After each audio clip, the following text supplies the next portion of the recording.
The glass hit the marble floor before anyone could stop it. Serena stood at the edge of the penthouse living room, chest heaving, eyes locked on the man across from her. Kwon Tae-yang did not flinch. He never flinched. That was the thing about him that had undone her slowly, quietly, over 7 months of living inside a lie.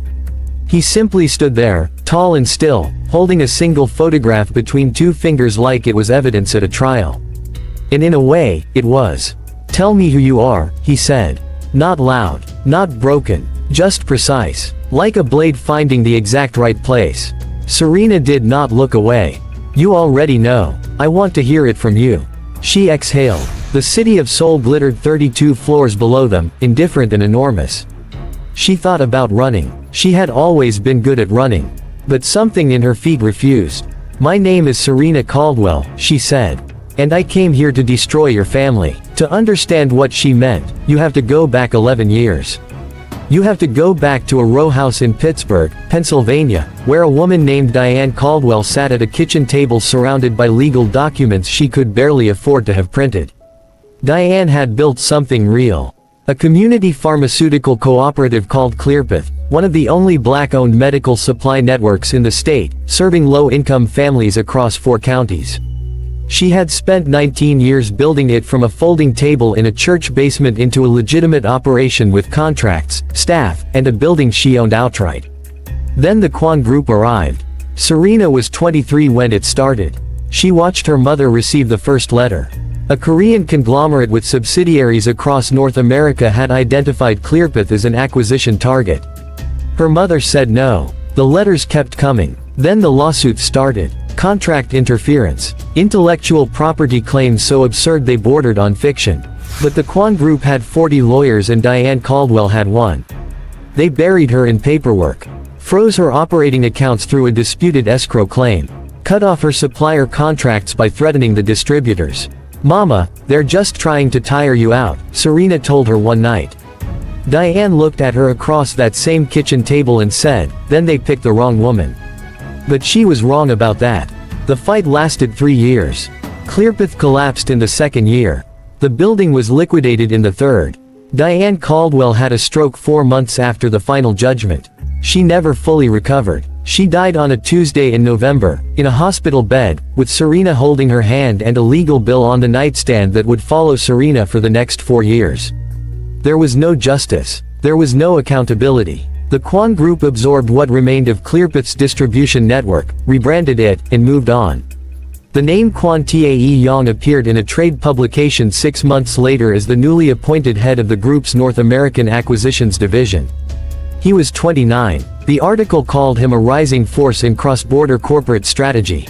Serena cut it out and kept it. The next 10 years were not wasted. Serena was not a woman who wasted things.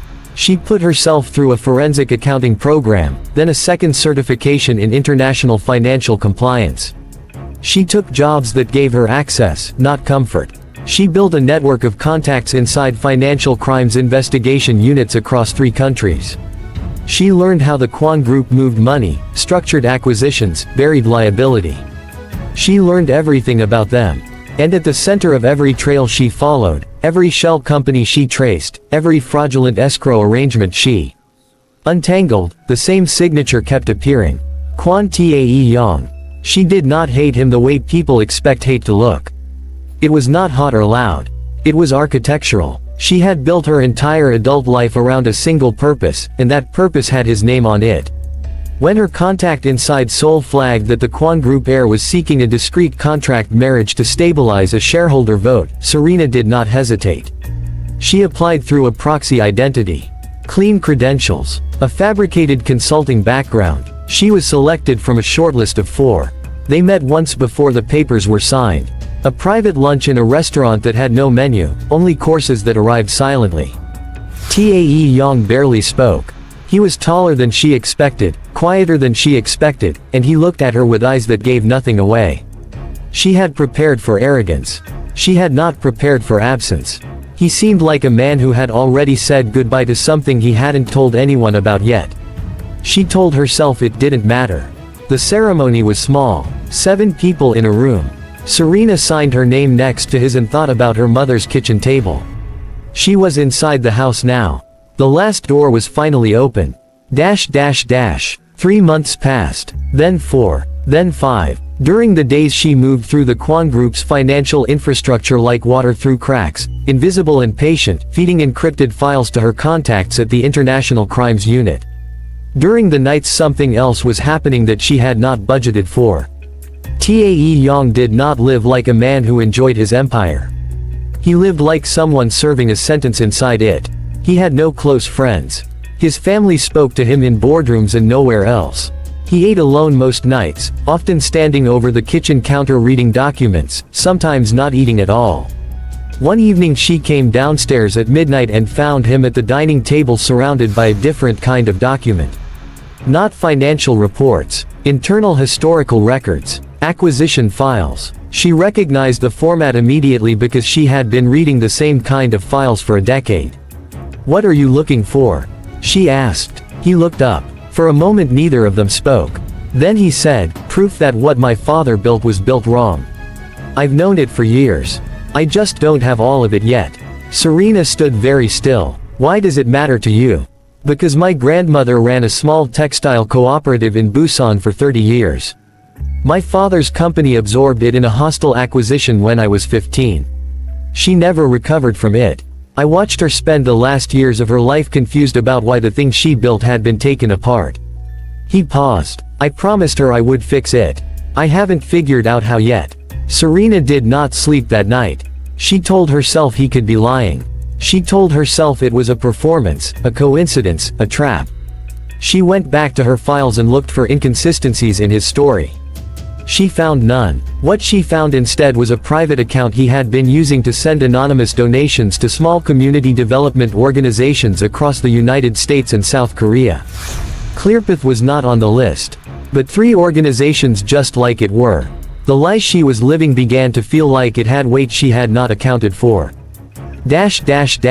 She made the mistake in month 6. A date discrepancy in the proxy documentation she had used to enter the marriage arrangement. Small enough to miss. Not small enough for Tae-yang's head of security, a methodical man named Choi Dae-won, who flagged it and delivered a full background report to Tae-yang without telling her. Tae-yang came to her study on a Wednesday evening. He closed the door behind him. He sat across from her and placed her real name on the table between them like he was returning something she had dropped. "Serena Caldwell," he said. "Pittsburgh. Clearpath Pharmaceutical Cooperative." She felt the floor shift. "My mother," she said. It was not a question. "I know." He reached into a drawer and placed a folder in front of her. She opened it. Inside was a 2-year private investigation into the Kwon Group's historical acquisitions. Clearpath was on page 9.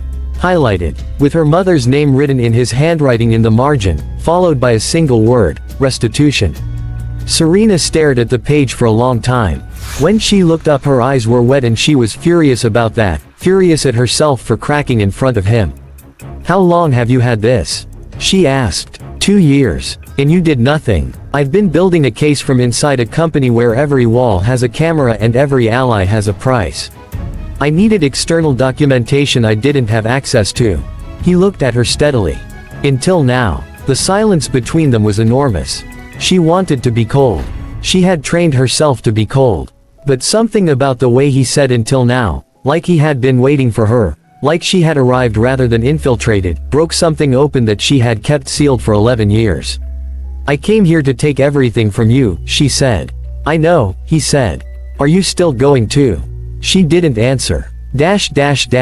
She should have known Choi Dae-won would not stop at delivering the report.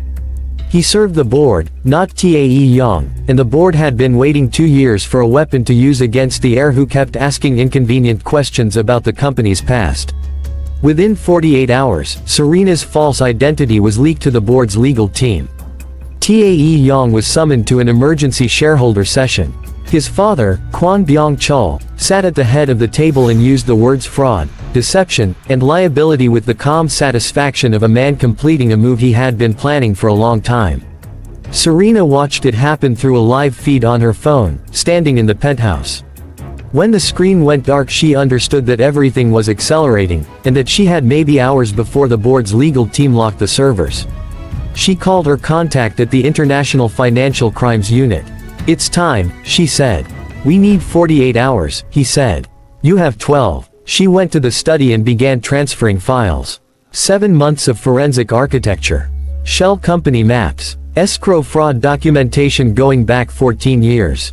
And now, Tae Yang's 2-year internal investigation layered on top of it like the second half of a sentence she had been writing alone. That was when she heard the glass break in the living room.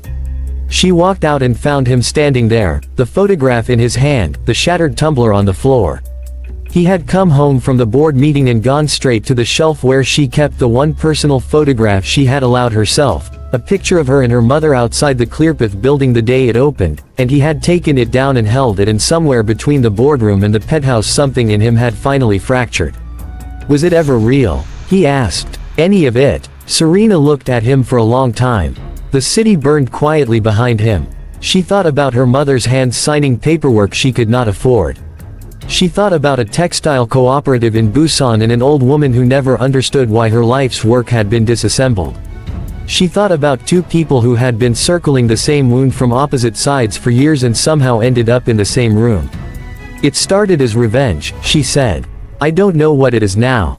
He looked at the photograph, then at her. Then he said something she had not prepared for. Then let's finish it together. The indictment came 6 weeks later. Kwon Byung-chul was arrested on a Thursday morning outside the group's Seoul headquarters.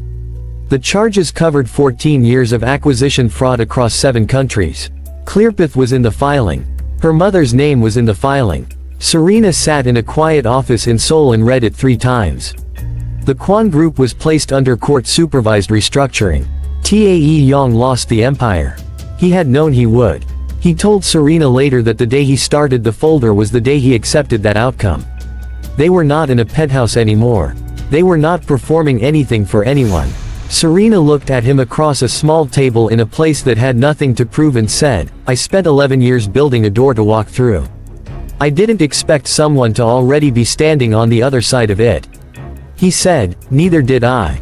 What neither of them knew yet was that the name on the original acquisition authorization, the single signature that had set everything in motion 11 years ago, was not Kwon Byung-chul's. It belonged to someone who had never once appeared in any of their files.